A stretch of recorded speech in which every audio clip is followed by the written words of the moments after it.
नमस्कार। प्रादेशिक समाचार के साथ मैं पूनम किरकेट्टा। पहले मुख्य समाचार। प्रधानमंत्री आज जर्मनी, डेनमार्क और फ्रांस 3 देशों की यात्रा पर हुए रवाना। कहा, यूरोपीय देश शांति और समृद्धि के प्रयासों में भारत के महत्वपूर्ण सहयोगी। पंचायत चुनाव के तीसरे चरण की आज समाप्त हो जाएगी नामांकन प्रक्रिया। चौथे चरण के लिए 6 मई तक भरे जाएंगे पर्चे। केंद्र ने सभी राज्यों को लू के मामलों में प्रभावी प्रबंधन के लिए दिशा निर्देश प्रचारित करने को कहा। देश के कई हिस्सों में तापमान सामान्य से अधिक रहने की संभावना।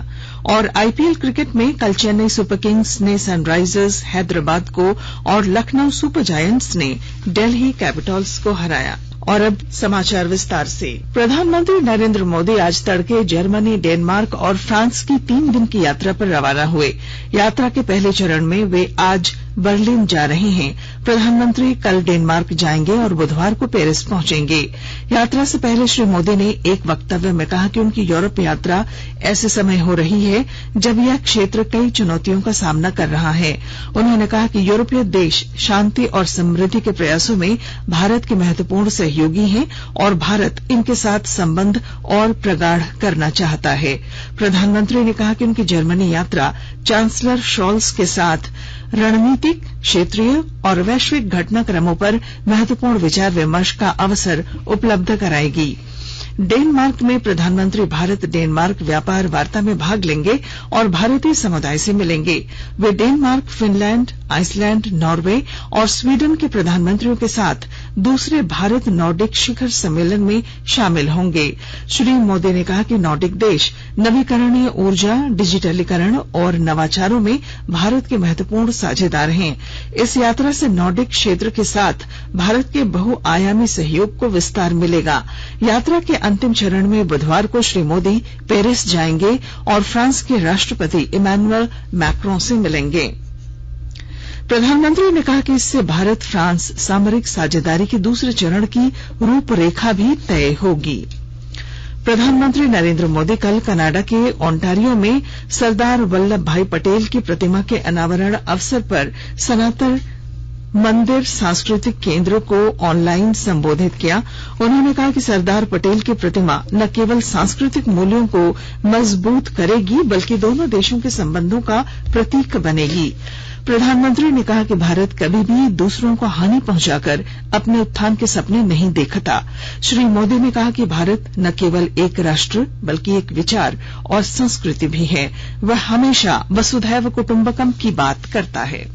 साथियों, एक भारतीय दुनिया में कहीं भी रहे, कितनी ही पीढ़ियों तक रहे, उसकी भारतीयता, उसकी भारत के प्रति निष्ठा लेश मात्र भी कम नहीं होती। वो भारतीय जिस देश में रहता है पूरी लगन और ईमानदारी से उस देश की भी सेवा करता है। जो लोकतांत्रिक मूल्य, जो कर्तव्यों का एहसास उसके पुरखे भारत से ले गए होते हैं, वो उसके दिल के कोने में हमेशा जीवंत रहते हैं। ऐसा इसलिए क्योंकि भारत एक राष्ट्र होने के साथ ही एक महान परंपरा है, एक वैचारिक अधिष्ठान है, एक संस्कार की सरिता है। भारत वो शीर्ष चिंतन है जो वसुधैव कुटुंबकम की बात करता है। भारत दूसरे के नुकसान की कीमत पर अपने उत्थान के सपने नहीं देखता। राष्ट्रीय शिक्षा परिषद ने शैक्षणिक सत्र 2023-24 के लिए 4 वर्षीय एकीकृत शिक्षा कार्यक्रम ITEP के लिए ऑनलाइन आवेदन आमंत्रित किए हैं। इसके अंतर्गत BA, BEd, BSc, BEd और BCom BEd की डिग्री प्रदान की जाएगी। शिक्षा मंत्रालय ने कहा कि यह शिक्षा से संबंधित राष्ट्रीय शिक्षा नीति 2020 का मुख्य उद्देश्य है। नेशनल टेस्टिंग एजेंसी द्वारा राष्ट्रीय सामान्य प्रवेश परीक्षा के माध्यम से इसमें प्रवेश दिया जाएगा। 4 वर्षीय एकीकृत शिक्षा कार्यक्रम ITEP उन विद्यार्थियों के लिए होगा जो 12वीं के बाद अध्यापन को चुनना चाहते हैं। मंत्रालय ने बताया कि यह पाठ्यक्रम पूरे शिक्षा क्षेत्र के पुनरुद्धार में महत्वपूर्ण योगदान देगा।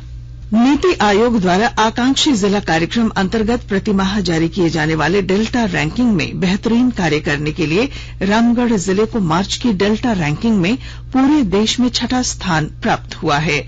स्वास्थ्य एवं पोषण के क्षेत्र में मार्च महीने में जारी डेल्टा रैंकिंग में रामगढ़ जिले को 5वां, कृषि क्षेत्र को 8वां, वित्तीय समावेशन और कौशल विकास में 7वां, जबकि बुनियादी ढांचे में 15वां स्थान प्राप्त हुआ। राज्य में होने वाले त्रिस्तरीय पंचायत चुनाव के तीसरे चरण की नामांकन प्रक्रिया आज दोपहर 3 बजे समाप्त हो जाएगी। इस चरण के लिए नामांकन की शुरुआत 26 अप्रैल को हुई थी और मतदान 24 मई को होना है। इसके साथ ही दूसरे चरण के लिए आज ही नाम वापसी की प्रक्रिया भी पूरी की जाएगी। धनबाद में तीसरे चरण में बलियापुर, कलियासोल और एंगियार कुंड में चुनाव होना है। इधर अंतिम और चौथे चरण में 23 जिलों के 72 प्रखंडों में मतदान होगा। चौथे चरण के लिए 6 मई को नामांकन होगा, जबकि मतदान 27 मई को और मतगणना 31 मई को होगी। आकाशवाणी के ताजा तरीन समाचारों के लिए आप हमारी वेबसाइट newsonair.com पर लॉग ऑन कर सकते हैं। ताजा समाचार Twitter handle @AIR News Alerts और Facebook page all India radio news पर भी उपलब्ध है। आप प्रादेशिक समाचार एकांश के ट्विटर हैंडल @AIR News _ और फेसबुक, इंस्टाग्राम पेज तथा YouTube channel AIR News Ranchi पर भी हमारे बुलेटिन सुन सकते हैं। प्रादेशिक समाचार आप आकाशवाणी रांची से सुन रहे हैं और अब पेश हैं कोरोना से बचाव के कुछ संदेश। चलो मिलकर एक शुरुआत करें, चलो एक फैसला आज करें, मास्क नहीं तो टोकेंगे, कोरोना को रोकेंगे, चलो एक वादा करते हैं, चलो एक वादा करते हैं, मास्क नहीं तो टोकेंगे, कोरोना को रोकेंगे। भारत सरकार द्वारा जनहित में जारी। कोविड-19 से बचाव और सुरक्षित रहने के 3 उपाय।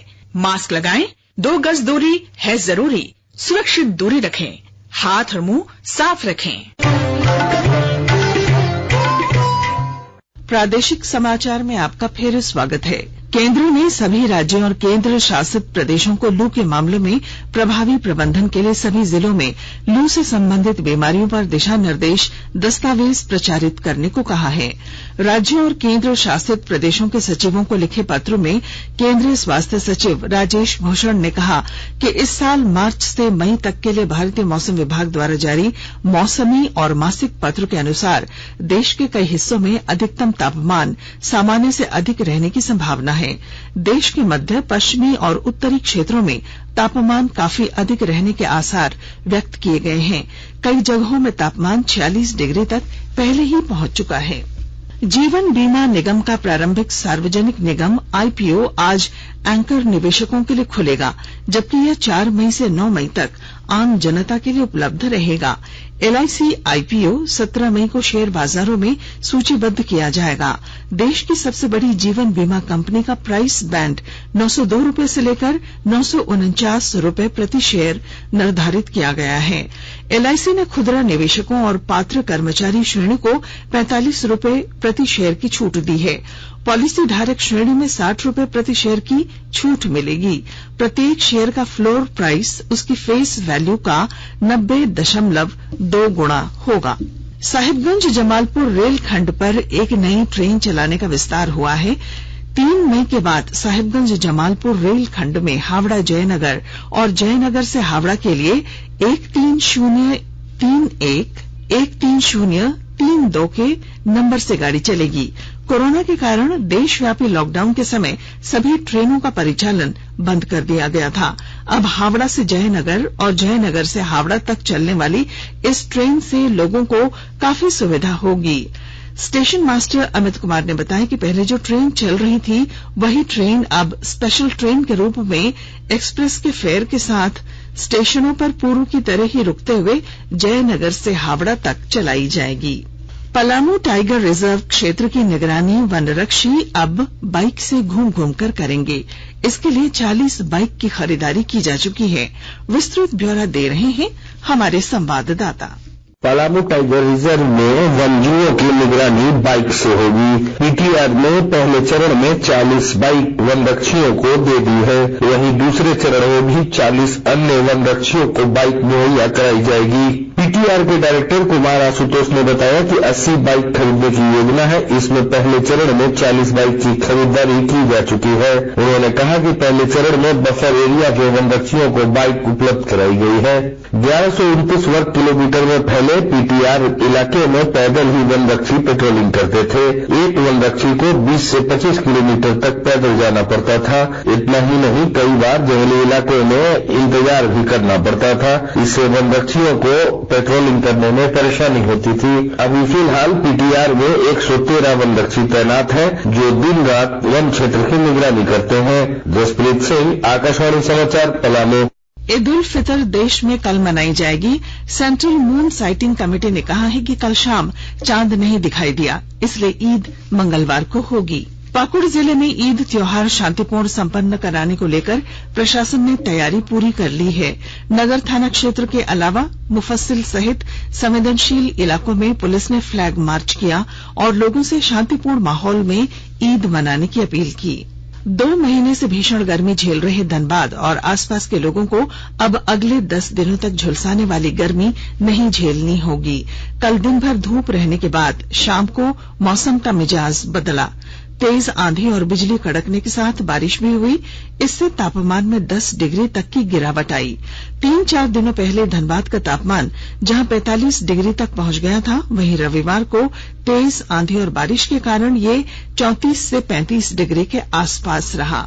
मौसम वैज्ञानिक डॉक्टर एसपी यादव के अनुसार 5 मई तक पश्चिमी विक्षोभ का प्रभाव बना रहेगा। इस दौरान धूप छांव के बीच बादल छाएंगे। बादल घने होने पर बीच बीच में बारिश भी हो सकती है। समुद्री तूफान से हल्की बारिश की भी संभावना है। मौसम विभाग ने 7 मई तक आंशिक बादल छाए रहने और गर्जन के साथ राज्य के कुछ स्थानों पर हल्की से मध्यम दर्जे की बारिश की संभावना जताई है। कोलकाता के साइंस सेंटर में आयोजित पहले ईस्ट जोन तीरंदाजी प्रतियोगिता में दुमका के 4 खिलाड़ी हिस्सा ले रहे हैं। इस प्रतियोगिता में देश के कुल 8 राज्यों के प्रतिभागी शामिल हुए हैं। तीरंदाजी में यह पहला अवसर है जिसमें ईस्ट जोन की प्रतियोगिता खेलो इंडिया के रूप में की जा रही है। विस्तृत ब्यौरा दे रहे हैं हमारे दुमका संवाददाता। दुमका की युवा प्रतिभाएं एक बार फिर राष्ट्रीय स्तर पर अपना जौहर दिखा रही हैं। कोलकाता के साइंस सेंटर में आयोजित प्रथम ईस्ट जोन तीरंदाजी प्रतियोगिता में दुमका के 4 धनुर्धर हिस्सा ले रहे हैं। इस प्रतियोगिता में देश के कुल 8 राज्यों के प्रतिभागी शामिल हुए हैं। तीरंदाजी में यह पहला अवसर है जब ईस्ट जोन की प्रतियोगिता को खेलो इंडिया के रूप में आयोजित किया गया है। दुमका जिले से प्रकाश माझी, प्रेम सोरेन और अमन मुर्मू 50 मीटर की दूरी तथा साइमन सोरेन 60 मीटर की दूरी पर निशाना साधेंगे। वहीं दुमका की सुकन्या चौधरी आज उत्तराखंड की राजधानी देहरादून में हो रहे इंडियास्को आइकॉन अवार्ड्स 2022 में झारखंड का प्रतिनिधित्व कर रही हैं। इंडियास्को राष्ट्रीय स्तर का फैशन शो और नृत्य कार्यक्रम है। इसमें बॉलीवुड और फैशन जगत की हस्तियां शामिल होती हैं। सुकन्या इसमें फैशन वॉक और डांस प्रस्तुत करेंगी। आर के नीरद, आकाशवाणी समाचार, दुमका। आईपीएल क्रिकेट में कल रात चेन्नई सुपर किंग्स ने सनराइजर्स हैदराबाद को 13 रनों से हरा दिया। 203 रन के लक्ष्य के जवाब में सनराइजर्स हैदराबाद की टीम निर्धारित 20 ओवर में 6 विकेट पर 189 रन ही बना सकी। एक अन्य मुकाबले में लखनऊ सुपर जायंट्स ने दिल्ली कैपिटल्स को 6 रनों से हराया। मुंबई के वानखेड़े स्टेडियम में लखनऊ सुपर जायंट्स ने पहले बल्लेबाजी करते हुए 3 विकेट पर 195 रन बनाए। जवाब में दिल्ली कैपिटल्स निर्धारित 20 ओवर में 7 विकेट पर 189 रन ही बना सकी।